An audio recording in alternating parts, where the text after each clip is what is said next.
Ladies and gentlemen, the participants from the ASEAN countries, welcome to the Communique webinar series, the ASEAN Higher Education Conference 2023, organized by the Ministry of Education, Culture, Research and Technology, Republic of Indonesia, in collaboration with the Council of Chancellors of the Indonesian State University. My name is Rania, and I will be your Master of Ceremonies for today's webinar. Indonesia will convene 10 Communique webinar series of the ASEAN Higher Education Conference 2023 with the general theme, Higher Education, a Catalyst for Growth. This marks the 5th time for Indonesia to serve as the chair of ASEAN. This year, the chairmanship of Indonesia in ASEAN adopts the theme of ASEAN Matters, Epicentrum of Growth. Today, we are going to open the first webinar that is hosted by Universitas Padjadjaran in Bandung City, West Java Province, Indonesia. The topic of today's webinar is Fostering Digital-Driven Research and Innovation. Now, we would like to invite Dr. Ersa Triwahyuni as the Associate Professor in Accounting of Universitas Padjadjaran to moderate today's webinar.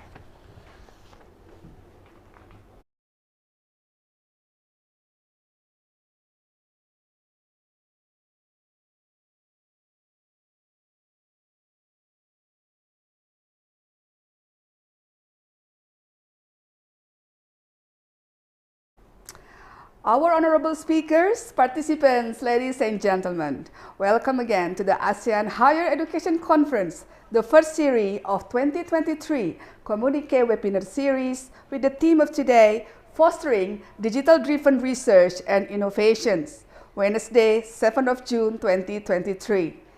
I'm live from Universitas Padjadjaran campus from Bandung, Indonesia. I'm Ersa Triwahyuni. I will be your moderator of our webinar this afternoon. Ladies and gentlemen, we are very honored to have our prominent distinguished speakers who will share their wisdom and experience with all of us today. Please allow me to introduce our 5 speakers of today. The first speaker would be our beloved Rector of Universitas Padjadjaran, Professor Dr. Rina Indiastuti, who share a presentation on the topic Developing Digital-Driven Research and Innovation in Higher Education Institute. It's good to have you here with us, Prof. Rina. Welcome. Thank you.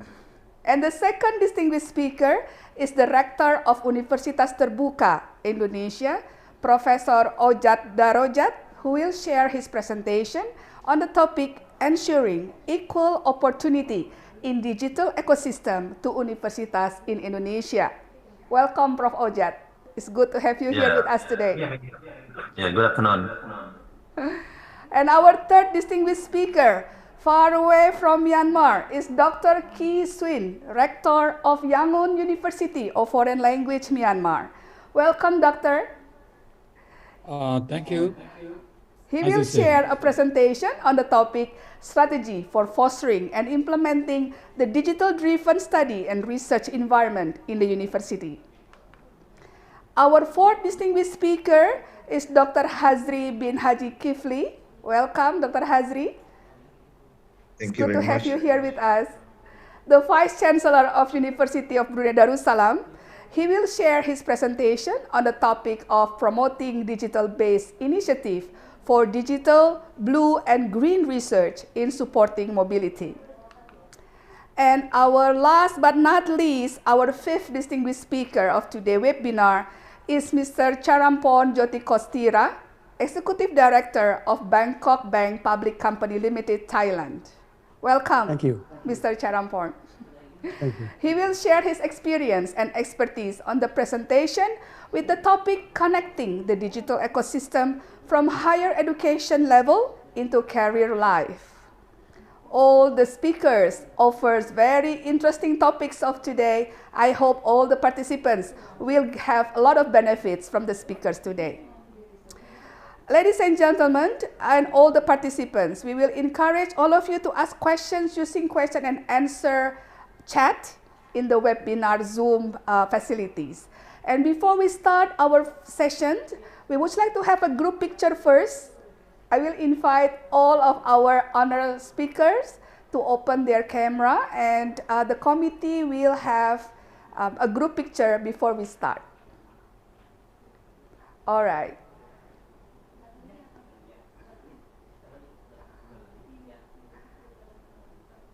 Okay, just 1 minute. All right, excellent. All smile, Prof. Ojat, your best smile, please. And 3, 2, 1. Okay, and for all the participants, don't forget to ask questions because Universitas Padjadjaran have prepared door prizes for the best questions of today. We also agree that the importance of graduates in the field of engineering, sciences, mathematics, and technology to support digital-driven research and innovation in the future. This is the example of the data-driven research and innovation in the field of health and medicine. First, we know about the COVID make us to do research in innovation that can relevant with the community need. For example, about the research in health, we know currently we are the brink of antibiotic resistance problem. So that issues happen all across the globe, and using big data and with a bigger data, day by day, due to several factors, we can know about the drug misuse and antibiotic resistant identification in the hospital procedure is relatively long. And then we know about the education itself. So this is the example when we use a big data, we can know a lot about the health system work. And the second one, of course, we also can cut down the time of antibiotic resistance significantly using the experiment with the big data. And then another example about the lesson learned from recent COVID-19 pandemic, we can make a proper utilization of technology in the many fields, not only in hospital, but for researchers to do make convenient, make prudent, and make valid about the research in health using the big data and using the technology. And then, of course, Unpad is actively taking part of the effort about the health research and innovation using a big data and technology. For example, this is the collaboration with Brown University in US. With the initiative, Unpad collaborate with Hasan Sadikin Hospital, and in collaboration with Brown University, do some partnership and collaboration in terms to collect broad samples from patients, perform QRT-PCR-based assay for antibiotic screening, and then interpret the big data in terms of genomic based data. It is, for example, about the big data and technology use in research and innovation. Another example, for example, we know that the world is shifting toward a digital era, so we must learn, adapt, and overcome. For example, this is a field of medicine, again, through internet, we can increase a privacy awareness. People will prefer to discuss about their symptoms using technology. We know about the home care, we know about the telemedicine, we know about in Indonesia, we have Hello Doctor and so on. This is the telemedicine from a health point of view. I repeat again, for example, in telemedicine, telehealth, and we know that is make a patient more easier and efficient, and it improves the efficiency not only in terms of time, but also about the money, because the patient can reduce patient travel and wait times. And then also for scientists can do collect data in higher quality and quantity that can be analyzed to provide better health treatment of each population. That is, for example, how the useful of technology and the data for the activities in research and innovation. Another example, application of data-driven research and innovation and in the field of economics. We know Gojek study. Gojek was first established in Indonesia, and then Gojek can provide many people to get a job. That is the platform used. We know about the GoFood and so on. That is, for example, and that what's becoming about the Gojek. We know about the data driven, we know about the fluid to change, and we know that with data driven and cloud computing, the activities can continuous expansion. For example, not only Gojek, we know about Tokopedia, we know about GoTo, and so on. Prof. Rina, we have another 3 minutes, Prof. Yeah. Okay, thank you, Bu Elsa. And what's the message? We agree that the data is important, technology is important to make the research innovation more relevant with the community need. The last part about the Unpad experience. Unpad experience, we also have the study program TV, television, and films. That education is also use technology and data. And then in Unpad, we have also many experience to use the large data or big data.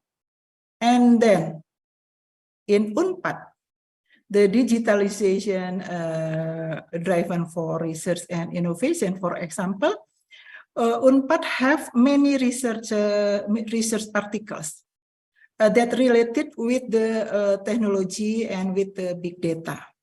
That is the number of article that produce use the big data and technology. And then we also have 125 research article in Science Direct with both keyword digital and Unpad Padjadjaran. And another innovation product that produced in Unpad, we have some example. We call RHER, and then UCOM, and then mental health, and then sustainable aquaculture in Pangandaran using the IoT. That is an innovation product based on the digitalization. And the last one, we have also in the nurse lab, we have virtual laboratory. And in the last part, thank you very much for the attention. Thank you, Bu Ersa. Thank you, ladies and gentlemen. Thank you so much, Prof. Rina. It's been very interesting sharing of what happened in Unpad. And without further ado, I would like to invite our second speaker, Rector of Universitas Terbuka Indonesia, Prof. Ojat Darojat, who will share his presentation on the topic Ensuring Equal Opportunity in Digital Ecosystem to Universities in Indonesia. I hope Prof. Ojat slide is ready. Yeah, actually, my slide is ready, but the host don't provide us to share my slide. Right. No. Hold on for a second, Prof. We are trying to solve that.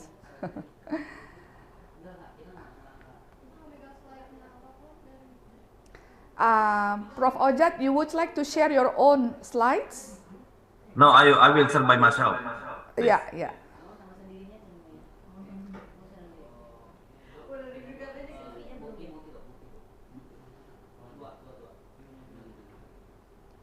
Perhaps we can make Prof. Ojat as co-host.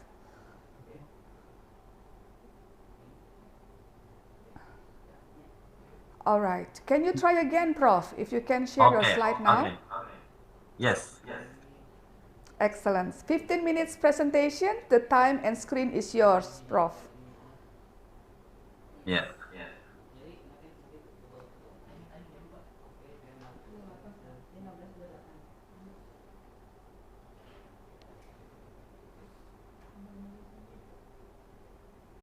Okay. So thank you very much for the opportunity, Ms. Elsa, and good afternoon, everyone. Assalamualaikum warahmatullahi wabarakatuh. Before presenting my slide regarding fostering digital-driven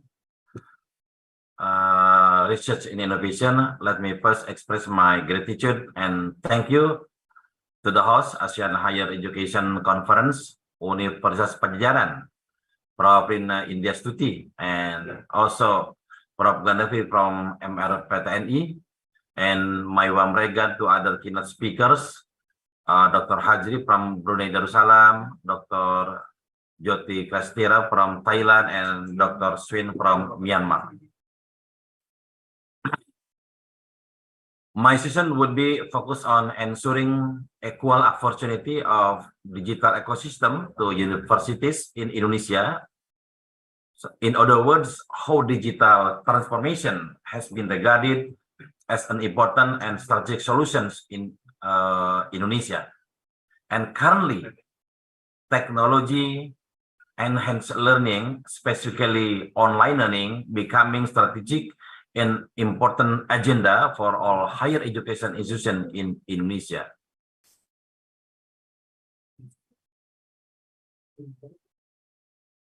Yeah.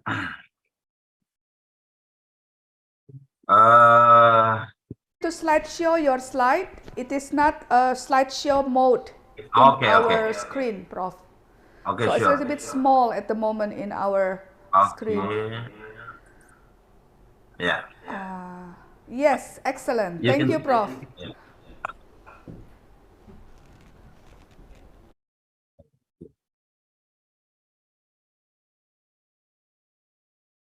So, Indonesia has been regarded as the largest archipelagic country, comprising over 17,000 islands, spread out over about 5,000 kilometers from east to the west, with around 360 tribes, and also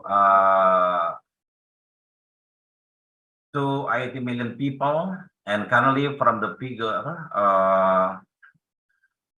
there are 4.4 million people working for the government or as state civil apparatus, and about 15% of them are high school graduate and less than high school. For the time being, higher education participation rate is about 31%. For these reasons, why equal access to higher education for Indonesian becoming a strategic issue. There are more than 4,000 higher education institutions in Indonesia, but these institutions are not equally distributed throughout the country, as we can see in the next slide. Please, next slide. Okay. Here we can see from this picture, we can learn that mostly higher education institutions are in Java Island and the most populated island in Indonesia. There are about 1,400 higher education institutions in Java Islands.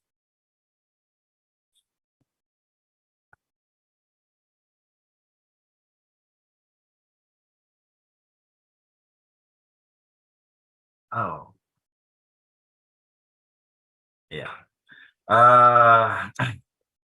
Concerning the strategic issues regarding providing access to higher education and equal opportunity for all, specifically in Indonesia living in remote island and working people who want to increase their qualifications, then Indonesia government established Universitas Terbuka in 1984. UT is the only distance teaching university in Indonesia. We are employing single mode open and distance learning for higher education level. So the purpose of establishing distance education deals with three strategic issues: access, equity, and quality. And as I have already mentioned before, that in fact Indonesia is archipelago country, consists of 17,000 islands. There are many Indonesians living in remote areas, remote islands. So the establishment of distance higher education has been regarded as strategic agenda and important solution to widening access and provide equal opportunities for higher education to all.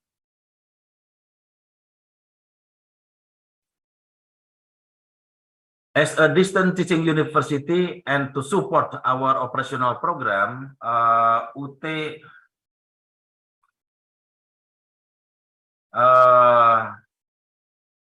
has been considered as a national major deliveries. Online learning in my university in Universitas Terbuka, online learning has become a major delivery mode. And to access learning material, interact with the content, instructor, and other learners, and to obtain support during the learning process. However, as we operate in developing country and concerning different kind of learner support services, so UT has been equipped with regional offices. As you can see here, we have 40 regional offices throughout the country, and also equipped with UT Learning Center here, spread out in 34, currently becoming 37 provinces, and about 515 districts. And even our students distributed in around 50 countries.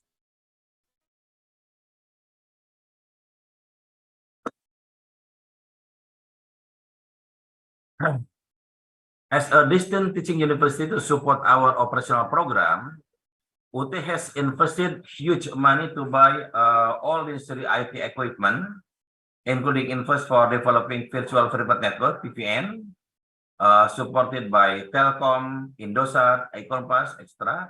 And UT also use integrated monitoring system to make sure our services all work well. You can see here in our slides. Next slide. There are about 270 student participation rate in online learning. So currently UT we have 440,000 students, and just only 270,000 our students participating in online. The rest do not have opportunity to our online learning services due to access point and social economics constraint. And to promote online learning services and to communicate with our centenary center, UT has also developed virtual reading room, UT TV, UT Radio, massive open online courses, OER, open educational resources, and editions. We also develop online examination system equipped with online proctoring application in order to provide opportunity to people who have capacity to take exam from their home or their office.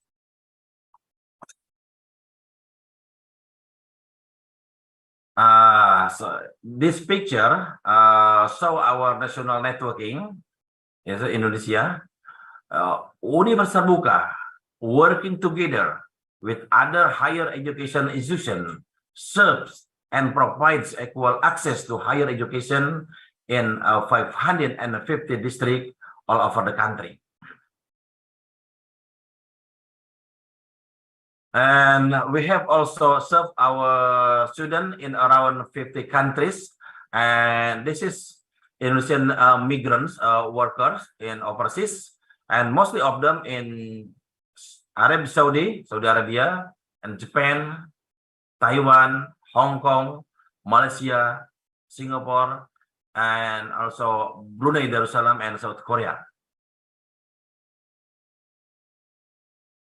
By employing distance education for providing equal opportunity to higher educations, UT student body increased since 2017, and here we could see that student participation rate tends to be increased from 2031 until now. And then, Prof. The next slide. Yeah. This is the my slide. So this is a lesson learned. While the delivery modes of instruction seems to have evolved to include more advanced technologies, the primary purpose of higher education remains the need to deliver quality instruction for learners. And the second lesson learned for us, Indonesian researchers found that the innovation of online learning in developing countries such as Indonesia has proved a daunting task, especially in terms of literacy level, and also about access points. And then careful planning and a systematic design approach are essential to make sure that the needs of our students are continuously being met in an ever-changing environment. I think that's all, and thank you. Your very, very well-timed presentations. It's very interesting presentations, and probably Universitas Terbuka or Indonesian Open University is the university with the largest number of students, yeah, Prof, yeah? More than 400,000 students. Wow, that's almost 10 times of Unpad. So it must be very a different challenge to manage such a large student body, Prof. So you have a very, very big responsibility as the rector of Universitas Terbuka. And thank you, Prof, from your presentations. And go on to our third distinguished speakers is Dr. Ki Swin, Rector of the Yangon University of Foreign Language of Myanmar. He will share with us his presentation on the topic Strategy for Fostering and Implementing the Digital-Driven Study and Research Environment in the University. Dr. Sid, the time and screen is yours for the next 15 minutes. Thank you for giving me a chance to give a presentation. Good afternoon, Professor Dr. Rina, Professor Dr. Asri, and Professor Dr. Ochad, and Professor Mr. Telepon from Bangkok Bank. I'm quite excited to share with my experience of managing, think about, let's say, transforming a campus into a digital society or digital community. Let me share my presentation. Yes, now. Let me start with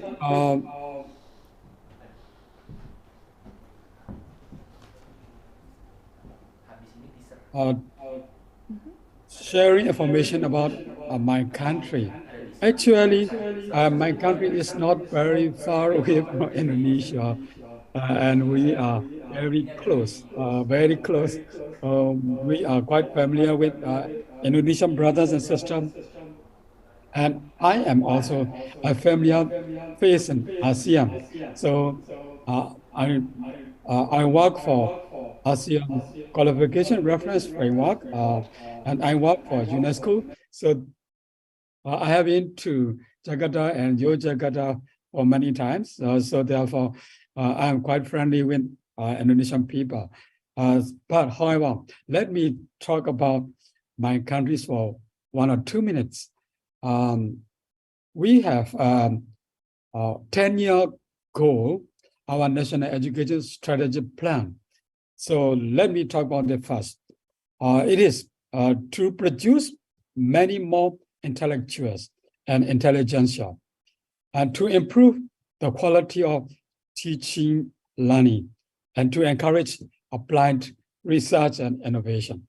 This is the goal of our country for this decade, from 2021 to 2030. However, let me ask you a question about your knowledge. How much do you know about our country? So, how many graduates do we have in our country? So we have, compared to Indonesia, Indonesia is a very big country. We have a population of 15 million only. So it is smaller than Thailand, maybe smaller than Malaysia, but larger than Brunei and Laos and Cambodia. I think we have 500 million people. How many graduates do we have? It is quite surprising, even surprising to me, that we have only 5% of graduates. 5% of graduates. So we don't have much educated people in our country. So therefore, to be able to produce more intellectuals and intelligence is our first priority. And to meet this priority, according to our National Education Strategy Plan, we have listed 10 transformational shifts to design for strategies. So these are a list of transformation shifts. I think that our strategy plan is a very good document. But I would like to remind you that it is a very good only as a document, but to implement this national education transformation, we need expertise, we need human capital, and we need money. So this is very simple. According with the sudden changes in our politics, maybe two or 3 years ago, we are not very good with implementation of this National Education Strategy Plan. So therefore,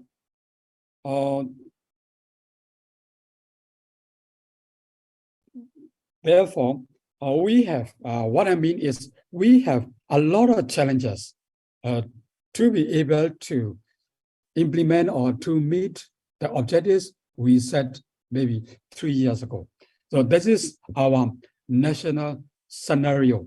No, after this, I'm going to talk about my university, and I'm going to give a presentation on how I have changed my university, or how I am changing my university so that it becomes a smart campus. Let me see. I joined my university in 2017, and as soon as I set my foot in the campus, I started thinking about a smart campus. When I was there in 2017, it is a very traditional conventional university, working with maybe hard copies or office document, and maybe let's say that our daily life is very simple and not much related to IT. I don't like it very much when I was there.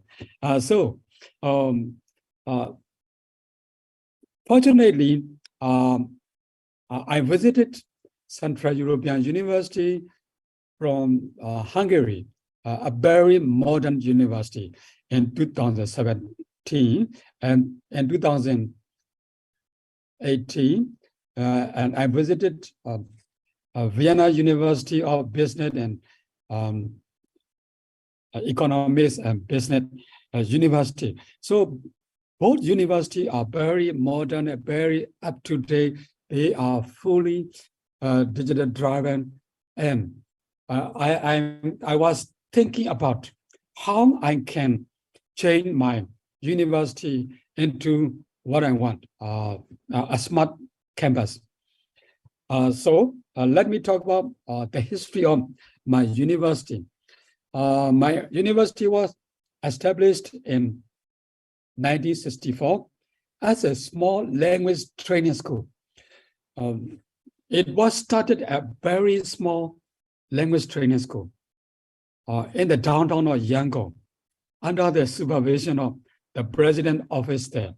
So at that time, the national leader dreamed about setting up a language school, not university, and training the government employees so that they can speak Russian, they can speak German, they can speak English, and communicate with the outside world. So that was the dream of our national leader. After 15 years, our school was moved to the current location. Currently, we are in the downtown again, but we are quite together with other universities. So our YUF has begun as university in 1996. Currently, we are offering 13 plus foreign languages programs for bachelor and master degree, and we offer PhD degree courses for Korean and Chinese language, and we offer postgraduate program in China study. We also offer postgraduate program for international relations and geography courses, and we also offer short courses of language study. So currently, we have 5,000 students, 5,000 students, 3,500 students are regular students. They study graduate programs, and 1,500 are learning short courses. So if we compare the size of students from our university and Unpad University, I learned before, we are relatively small university, but we have nearly 500 overseas students studying Myanmar language there. Most of them are sent from university in terms of MOU. So this is our university. So when I think about turning my campus into a smart campus, so I consider these aspects. I think about digital literacy. I think about infrastructure upgrades and data security and privacy and accessibility and inclusion, and incorporation of emerging technology and quality assurance, collaboration and communication, open source resources and MOOCs, digital libraries and research database, digital assessment and examination, and online and hybrid learning model, faculty support and development. So these are aspects I started thinking about. It was in 2017. So let me explain you about. One by one. I will take a few minutes. So think about digital literacy. I'm not worried about my students. They are fully literate digitally. But I'm worried about my staff, admin staff, as well as academic staff. So because we have some colleagues who are maybe in their 50s or in their 60s, they cannot work very well with computer and laptop. So this is my first issue I faced in 2017. So therefore, what I did at that time was I categorized in terms of their age.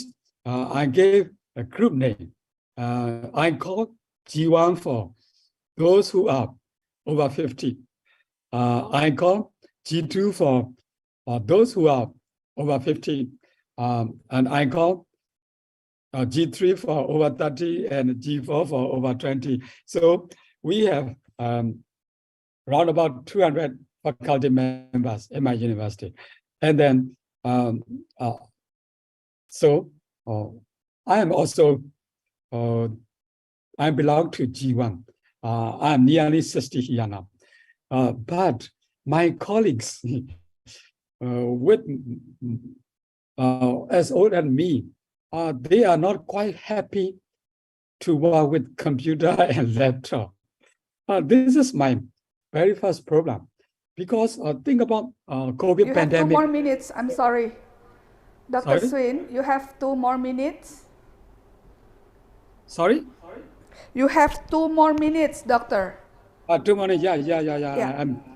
Yeah. So these are some issues. And infrastructure upgrade. So I will give my presentation very quickly. Infrastructure upgrade. So think about when we say infrastructure, what we have in our mind is it is hardware. But I have a problem. So when I thought about upgrading my hardware, so what I found out is now we are in the age of working in the cloud. So this is my problem. And data security and privacy, I'm quite okay with this. We are using Amazon Web Services, and we are working with that. And quality assurance. I'm not going to talk about quality assurance for our digital community, but I'm going to talk about our internet quality assurance system. We are working online, maybe to share information, to exchange documents. So we use what we call project management working environment, online project management working environment. So we are working very well with, and then a collaboration and communication. Wi-Fi is a very simple and effective tool for our collaboration and communication. We have teachers group and student group. And what I would like to say is we created student complaint form. It is a Google form and it works very well. And then we use online voting system, and we no longer use hard copies as offer for distribution or office letter. And we use Moodle in the whole campus. We have all the courses online, but we would like to extend our online presence into a blended learning environment, but it does not work. It does not work. Although we can create our online classroom for every physical classroom. So blended learning has not become our official policy because there are some teachers who cannot work very well with laptop, and there are a lot of students who cannot spend their pocket money for their data usage in their free time. So this is our situation. And for digital assessment, we use Moodle lesson for assessment, and we use safe agent browsers for examination. For faculty support and development, we provided laptop to some teachers, but we cannot provide our laptop to all the teachers, but we give regular training. We give training on using Moodle, and we give training on computer literacy. So therefore, let me conclude my presentation here. Let me talk about our challenges. We have sizable population of our faculty members who are older than 50, and they are not willing to use Moodle. And we have students, quite a number of students from low-income families. They face data usage as a huge problem. So therefore, our final note is at the institutional level, we are engaged in quite a number of aspects for the development and transformation of our community. But although we have project and planning to gain some achievement, we are still difficult to design a comprehensive plan to cover all the aspects as we discussed, due to some limitation we have. Thank you very much. Thank you very much, Dr. Sin, for your presentations. Now we would like to, for you to answer some of the questions from our audience. Dr. Sin, if you have some more minutes. We have a lot of questions from our audience, but unfortunately, due to the limited of time, we are only allowed only one questions at this time. There will be another Q&A sessions at the end of the sessions after speaker fourth and fifth speaker talk. For the committee, can you show us the question, please? Yes, I found someone asked me about implementing digital driven research. Let me say honestly that we are not very good at conducting research with digital tools. My university is a language university, although we use some software and maybe specialize in language study and linguistic study. The size of our research is not very big enough. Although we have online working environment, it is something like project management software when we are conducting institutional research. But our research are not very much say as maybe digital driven. It is a small scale research. Thank you very much. Okay, thank you, Dr. Sin, for your explanations. Now moving on to the fourth speaker of our today conference, we would like to invite Dr. Hazri bin Haji Kifli, the Vice Chancellor of University of Brunei Darussalam, to deliver his 15-minute presentation on the Promoting Digital-Based Initiative for Digital Blue and Green Research in Supporting Mobility. Time is yours, Dr. Hazri. Thank you very much. Distinguished rectors, presidents, speakers, participants, ladies and gentlemen. Assalamualaikum warahmatullahi wabarakatuh and salam sejahtera. First of all, I would like to apologize for my voice today due to some health reasons. Let me first thank the organizer of the ASEAN Higher Education Conference 2023 for inviting me to speak on promoting digital-based initiatives for digital, blue, and green research in supporting student and staff mobility for higher education. It is indeed a great honor for me to be here with all of you. I don't have any slides with me today, but please bear with me in the next 10 to 15 minutes, inshallah. So, as we all know, we rely on technology for almost everything we do. This is also true for the education sector, where digital-based initiatives are playing an increasingly important role in supporting staff and student mobility. Mobility is an essential part of education and research. Students and staff need to travel to different places to attend conferences, conduct research, and collaborate with colleagues. However, traditional modes of transportation can be inefficient, expensive, and add to the carbon footprint of travels to the environment. This is where digital-based initiatives come in. By using technology, we can create more efficient, cost-effective, and sustainable systems that support student and staff mobility. These initiatives can include modes like online communication tools, virtual conferences, and real-time data analysis. One area where digital-based initiatives can have a significant impact is in the field of green research. As we all know, climate change is a pressing issue that requires urgent action for us to rethink our traditional approaches to mobility. One way we can address this issue is by promoting sustainable tools and technologies that can enable us to reduce our carbon footprint. For example, online communication tools like video conferencing and instant messaging can help reduce the need for travel. Instead of traveling to different locations for meetings and conferences, students and staff can communicate with each other remotely. This not only saves time and resources, but also reduces carbon emissions.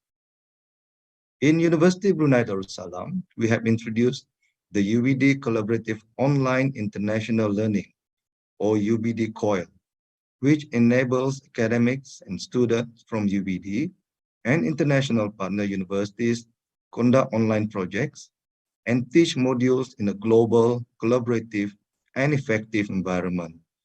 Additionally, our summer short-term program, which is called the Global Discovery Program, GDP, has been revamped into a hybrid learning mode called eGDP, encompassing academic areas of culture, language, history, geology, and public health.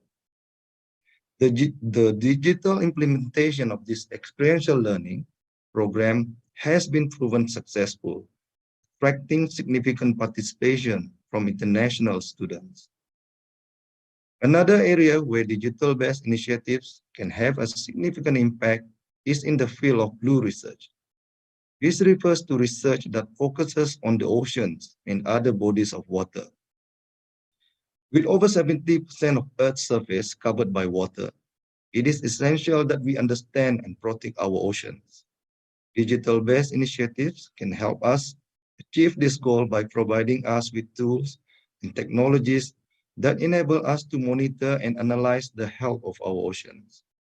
For example, virtual reality, VR, and augmented reality, AR technologies can provide us with the immersive experiences that allow us to explore the ocean without actually being there. This not only reduces the need for travel, but also enables us to study marine ecosystem in a way that was previously impossible. Digital-based initiatives can help us develop new technologies and applications that can enhance our understanding of marine ecosystems and the impact of human activity on these ecosystems. Another example, underwater drones equipped with sensors can provide us with real-time data on water quality, temperature, and other important metrics. This data can help us identify areas that are in need of protection and develop strategies to address issues like pollution and overfishing. Looking to the future, it would be interesting for our students to study via a highly adaptable space for research and experimentation in big data exploration, immersive environments, intimate performances, audio and visual installations, and experiential investigation of all types. In this regard, and I think this is related to one of the questions asked just now by the participant with regard to the training of human resource in ASEAN with regard to digital technologies. UBD has established the School of Digital Sciences to meet the growing demand for skilled professionals in the area of data science, artificial intelligence, robotics, cybersecurity, and forensics. New programs such as the Bachelor of Digital Science in Applied Artificial Intelligence is designed to provide students with a holistic understanding of the digital landscape, equipping them with the knowledge and skills to tackle complex challenges in today's technology-driven world. Through a combination of theoretical foundations, Coursera online platform, practical applications, professional certifications such as from IBM and Google, as well as hands-on experiences, students will be equipped to contribute to industry innovation, research advancements, create technologies and systems to solve real-world problems. Finally, digital-based initiatives can also have a significant impact on digital research. For example, online learning platforms and digital repositories can provide students and staff with access to a wealth of information and resources. Artificial intelligence and machine learning can help us identify patterns and trends in those large data sets. This can help us develop more advanced algorithms and improve our research as well as decision-making processes. In conclusion, promoting digital-based initiatives for digital, blue and green research in supporting student and staff mobility is essential if we want to create more efficient, cost-effective, and sustainable system. By using these technologies, we can reduce our impact on the environment, protect our oceans, and develop more advanced technologies that can enhance our daily lives. Thank you very much.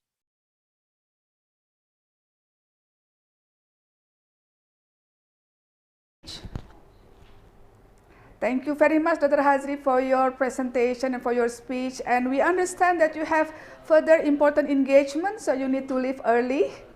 Thank you again, and hopefully you can join us next week in another series of ASEAN Higher Education Conference, Dr. Hazri, hosted by Universitas UPI, Universitas Pendidikan Indonesia.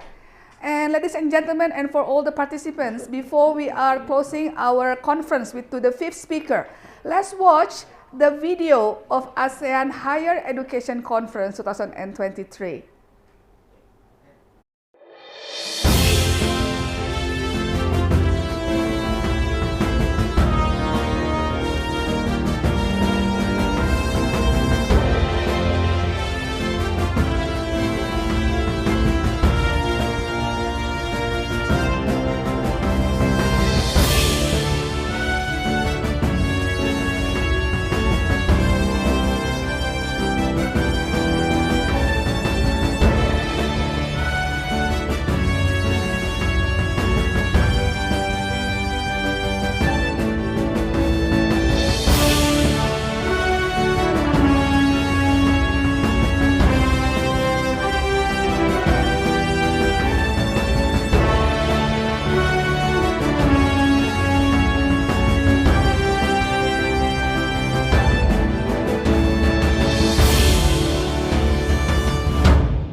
Participants, you are watching Asian Higher Education Conference, the first series of 2023, live from Bandung, Indonesia. And last but not least, our fifth speaker of today is Mr. Charampon Jatikostira. He is the Executive Director of Bangkok Bank Public Company Limited. He will share his experience and expertise on the presentation with the topic Connecting the Digital Ecosystem from Higher Education Level into Career Life. Mr. Charampon, are you with us? Yes. Okay. Okay. Can you hear me? Excellent. Yes. All right. I can hear you. Can you try if you can? Are you going to operate your own slides, sir? No, I don't have slides. So. All right. I see. Okay. Easy. Okay. Time is yours Right. for the next 15 minutes. Thank you. Good afternoon, professors, ladies and gentlemen, and students. Thank you for inviting me to participate in this webinar. It is my great pleasure to be here. We are very glad that you're arranging this series, which brings together diverse viewpoints from across ASEAN. It will help to identify skills gaps and provide insights into how we may be able to work together to overcome them. At Bangkok Bank, we collaborate with local, regional, and international universities to build a productive dialogue between industry and academia, and to develop courses that educate and train people for the real world. As we all know, technology is developing rapidly, with new technologies and new knowledge bursting on the scene every day. Whereas in the 19th century, knowledge was doubling every 100 years. Now it is doubling in less than 2 years.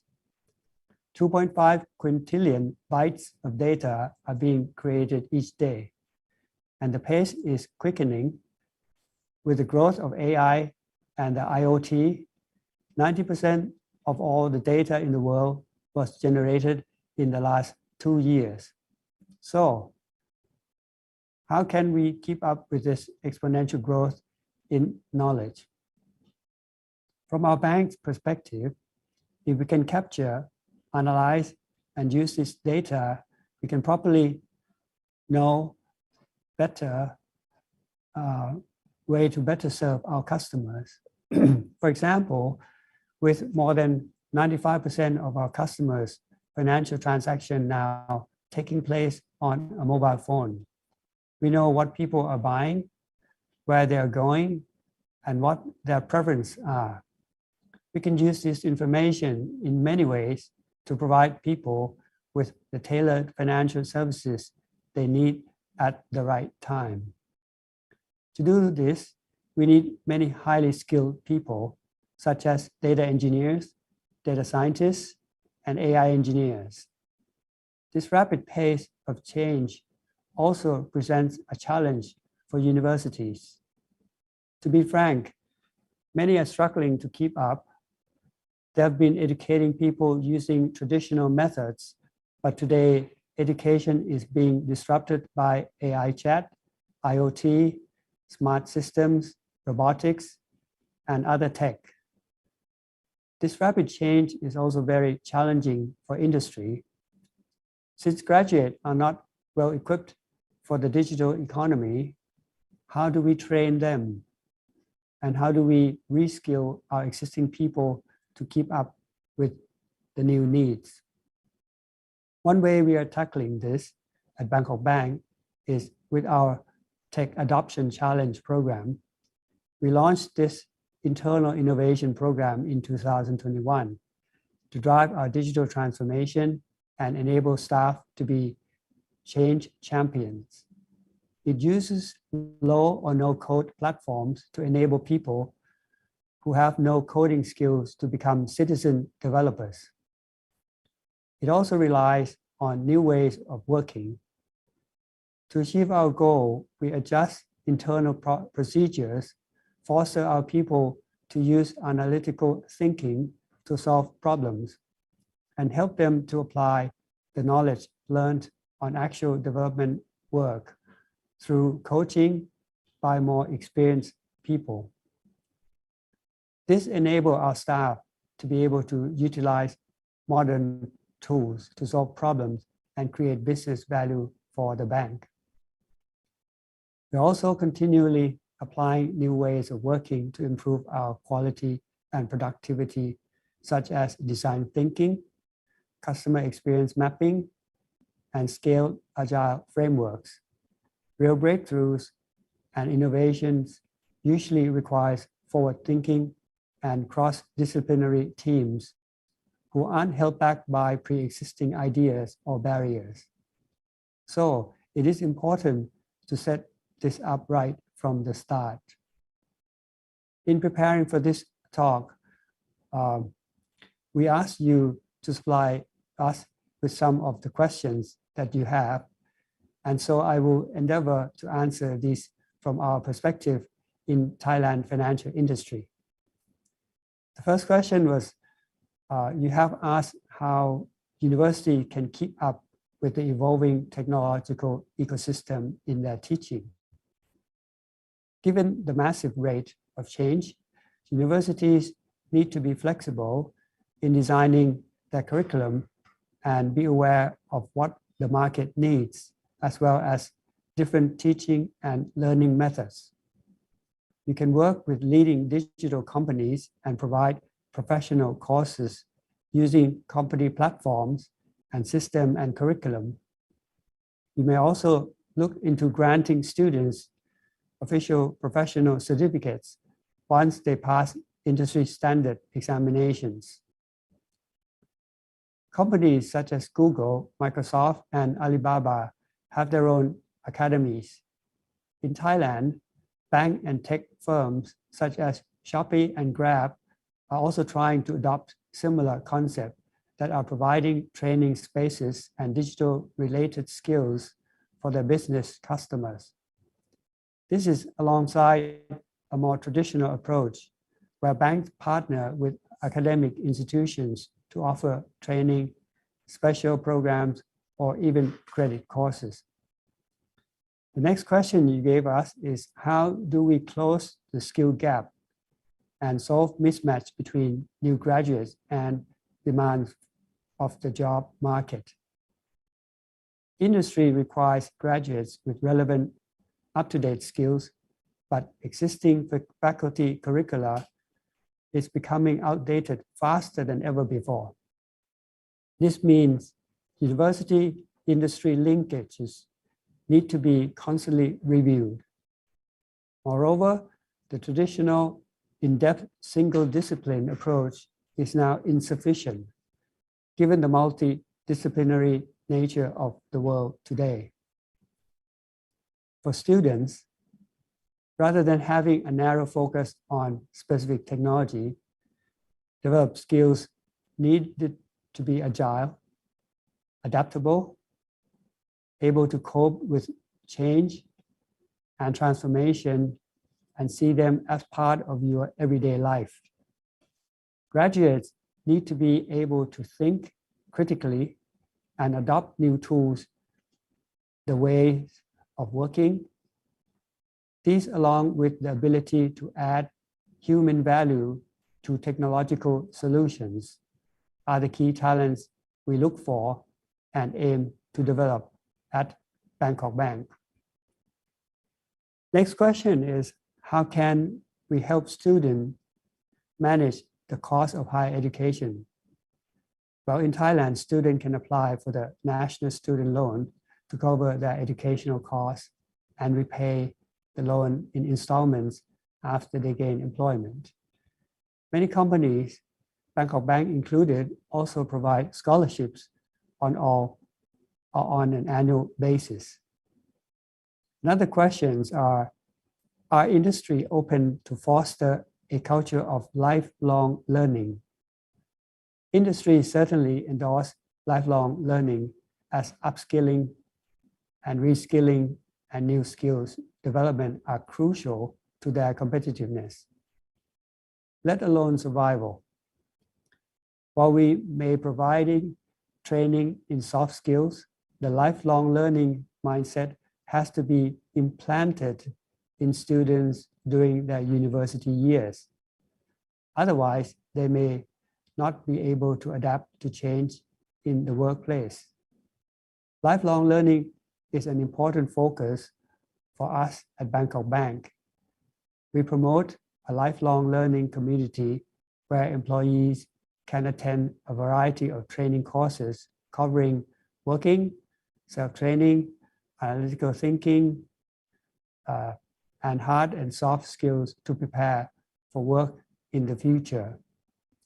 We have partnered with global leading institutions such as Massachusetts Institute of Technology, or MIT, to give our employees access to the latest knowledge and resources. Lifelong learning is provided through self-learning on our internal online platform. The platform we call BB Learn, virtual classrooms and project-based workshops. And the last question is, How can we help students to have cross-cultural competency and ability to navigate diverse work environment? Cross-cultural skills and English language proficiency are essential for employees to engage in international communications and transactions. Universities can provide a multilingual environment and exchange program so that students have fluency as well as direct experience with foreigners. As global citizens, we can understand and emphasize with one another and work together effectively and in harmony, even though we have diverse cultures and backgrounds. I would like to share some of the activities and the collaborations that Bangkok Bank is involved in. Firstly, in our popular program called Student Internship Program, or SIPS, which we have had for the past 40 years, university students spend several weeks to develop business plans and learn about product development, especially digital products. Secondly, together with our subsidiary, Bualong Securities, we provide courses at Thammasat University to educate students about finance, investment, and digital technologies. Thirdly, as a member of the Thai Banker Association, we also work with Chulalongkorn University to develop courses and internship programs to groom digital tech talents and develop courses to upskill digital skills for Thai bankers. We can communicate and collaborate with one another to build amazing things. We have incredibly strength and diversity here in ASEAN, where we can develop strong partnerships and excel together. This series of webinars will be a significant catalyst for our competitiveness, enabling us to not only bridge the technological gaps, but also empower us to lead the world. Despite the growing challenges, this is a time of immense possibilities. Let's embrace them and create a brighter future together. Thank you. Tira, for your short but very insightful speech. I just learned that in Thailand, students can apply for the National University loan. That is a very good idea. And also the initiative that your bank have for the internship program, where the student build digital product and then the business plan, especially for the digital product. That's also very interesting. So I learned a lot from your speech, Mr. Jyoti Kostira. And we have some questions here for you. I hope you can spend some more time with us. Sure. Right. Okay. And this is a question from Ms. Lisa Kustina. How can universities integrate real-world digital projects and experiences into their curriculum to prepare students for their careers? As you said perhaps before, that the curriculum is always late in response to the business progress. And also, what are the future trends and challenges in connecting the digital ecosystem from the higher education level to career life? Let me try the first question first. How can university integrate real-world digital projects? The real-world projects exist a lot in each company, and for example, our banks. Therefore, our cooperation, especially with maybe third-year student type, will be very useful. So the term project like that should help a lot. So the student will start to get a real life experience in real world working. We at the Bangkok Bank, we also this past summer, we have a program where we have MIT Media Lab students come to work on our real life project. So this similar type of program should be used in Thailand and in ASEAN as well. It's very useful because at the end of the day, such a 6-week program, the group of students will achieve something very useful, and as company actually adopt or improve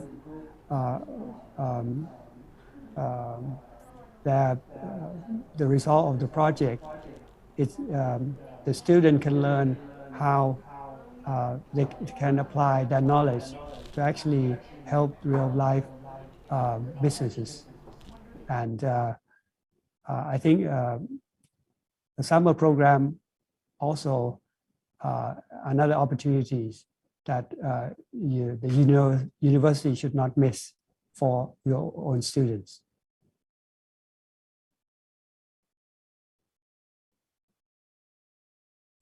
And can you give the second question again? Sorry.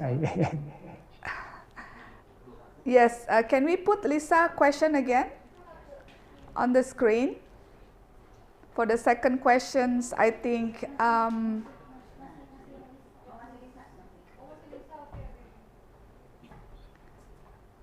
yes. The second question, what are the future trends and challenges in connecting the digital ecosystem from the higher education level to career life? Do you think there's a increased future trends, Mr. Jyoti Kostira? Definitely.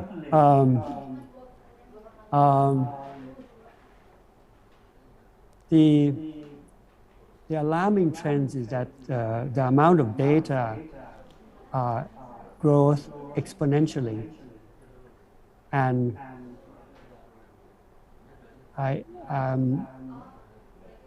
in the past, if you have a linear growth, we can sort of catch up with it.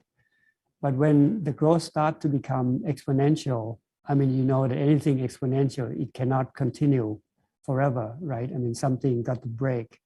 Therefore, how can a university or even a company who keep having large amount of data, what do they do with it? How can they handle, how can they comprehend? This is a question not only for the company, but for the university, because in the past, at least in the leading country, leading university in the world, the corporate learn from the research in the university. So if university can lead the way in having the right technology to handle these data, handle means make use of the data, make good use of the data. How can you analyze properly, fast? And because we need a central knowledge somewhere, a knowledge expert in this is a university. And once a university has this type of knowledge, then we can teach to the rest of the industry through the industry and university link program. But again, you can also vice versa. Some of the leading company, the high-tech company, may have the knowledge and the resources. So by university linking to them, you might be the first group which is non-competitive to that company that can start to gain knowledge. And therefore, the university can be the center of everything to propagate that throughout the rest of the country. Thank you. Have time for second questions for the committee, or we don't? Just let me confirm, because there are so many questions actually for all the speakers, but we have chosen only the best questions to be answered due to the limited of time. Also, okay, unfortunately, we don't have time for another questions. I thank you so much for all the speakers of today. For Professor Rina Indriastuti, our first speaker from Universitas Padjadjaran, for Professor Ojat Darojat from Universitas Terbuka, for Dr. Kisin from Yangon from Myanmar, and Dr. Hazri bin Haji Kifli from Brunei Darussalam, and of course for Mr. Charampon Jatikostira. Thank you so much for all your participation, your wisdom, your experience. I learned a lot from your speech and presentations today, and I'm sure all these more than 500 viewers or participated this afternoon, wow, from all over the country. And this is very, very encouraging, and there will be another 10 series of the ASEAN Higher Education Conference. So hopefully that all of you, the participants, will join us again next week. I'm Elsa Triwahyuni, moderator of the webinar for this afternoon. Thank you so much, and I'll see you again next week, and I'll give you back the control to Rania, our Master of Ceremony today. Thank you.